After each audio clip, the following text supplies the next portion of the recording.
are truly, truly revered. Yeah. You're revered, not just loved, but revered here. So, and your studio is, I love talking about this. Your studio is 330 acres. It's located on a piece of land that was once a Confederate Army base. Whoa. And when you think about everything that Dr. King fought for, and you look at that studio, what you've done, what goes through your mind? Oh, I'm definitely part of his dream, right?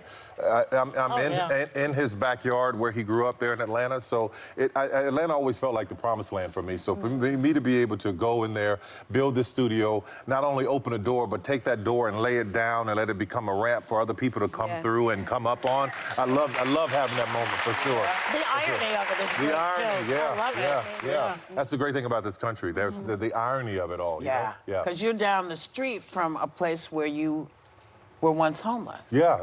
If you look at the, this is what I love about the highway sign that says Tyler Perry Studios. Next to it, it says Sylvan Road. Well, Sylvan Road was the road that I moved there to Atlanta. I lived off of that road and stayed with my cousin, ended up homeless and out on the street. So every day I'm reminded of where I started in Atlanta and my dream coming true as I'm driving in. So, it was pretty amazing. Incredible. Pretty amazing. And there are 12 sound stages on the studio lot, and you dedicated them to iconic and legendary African-American figures like Denzel Washington, Diane Carroll, Sidney Poitier, Oprah, and of course, our very own Whoopi Goldberg.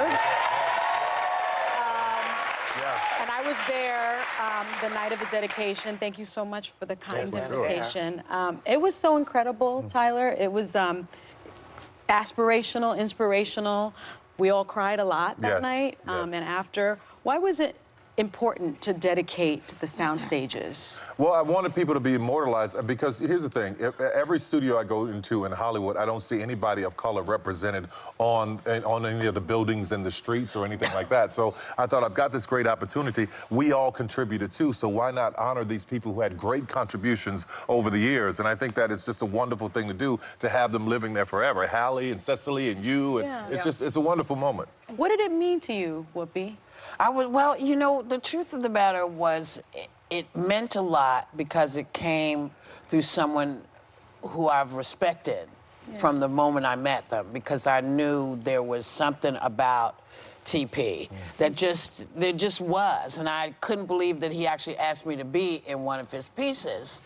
And then remembered me and asked me to be in something else. I believe you're the only director I've ever worked for twice. Now, I don't know what it says about me. You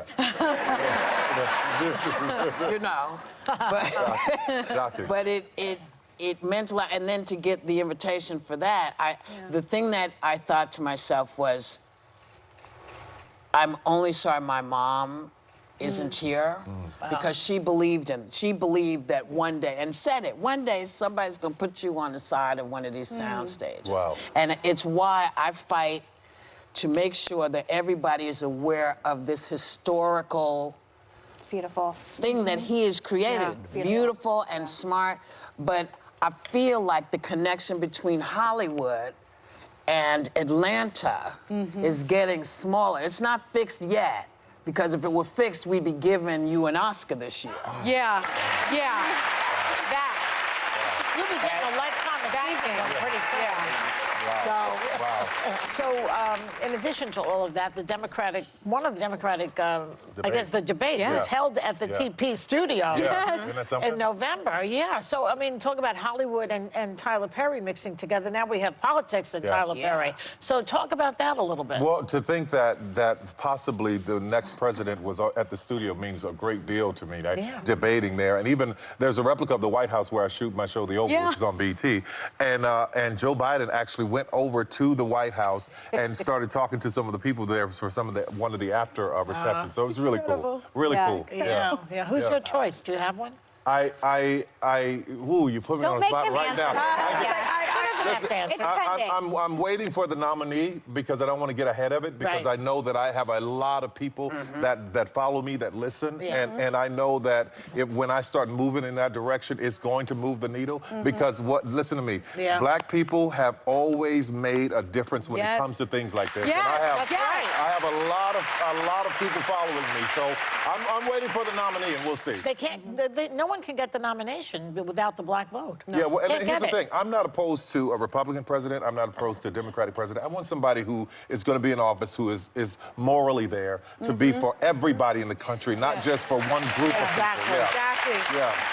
Exactly. I think on that note, Tyler, which I know I can call you For sure. at this point. Your son, Aman, he's so 5 cute. years old. Yeah. That's crazy. You recently opened up about having to discipline him, and it turned into a very powerful moment for you. So what happened? Well, he was giving the nanny the business, right? He didn't know I was there. So I show up in the door, and he said he doesn't want to brush his teeth. He doesn't want to go to bed. And, you know, it's very important to Khalil and I. This kid is respectful. So I go into the bathroom, and I asked her to leave, and I get down eye to eye with him, and I'm telling him, you don't do this. I don't care what other kids do. Your mother and I love you. We taught you better than this. You can't behave this way. You're not going to be disrespectful to her. But as I'm talking to him, I'm down eye to eye, and I realize I'm looking at myself when I was a little boy. I started to well up because nobody had ever talked to me like I was a person when I was a child. Right. So to have that moment was very healing for me. But he got it. He got it. And I got to make sure that I'm delivering soul and a person to this world that is a good soul and good kid. Yeah, that's what's important to me right now. For sure. Well, he has a great example. Thank you. I appreciate that. Thank you.